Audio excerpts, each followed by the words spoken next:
টানা ২৫ ম্যাচে অপরাজিত তারা। ফুটবলে কলম্বিয়া যেমন হারতে ভুলে গেছে, তেমনি করে প্রতিনিয়ত নিজেদের খুঁজে ফিরছে ব্রাজিল।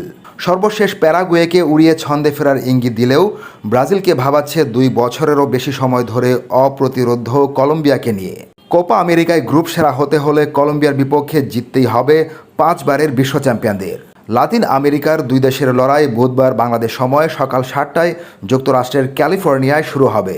কলম্বিয়া সর্বশেষ হেরেছিল ২০২২ সালের ফেব্রুয়ারিতে আর্জেন্টিনার কাছে। এরপরের পথচলায় কলম্বিয়ার সামনে পাত্তা পায়নি ব্রাজিলও।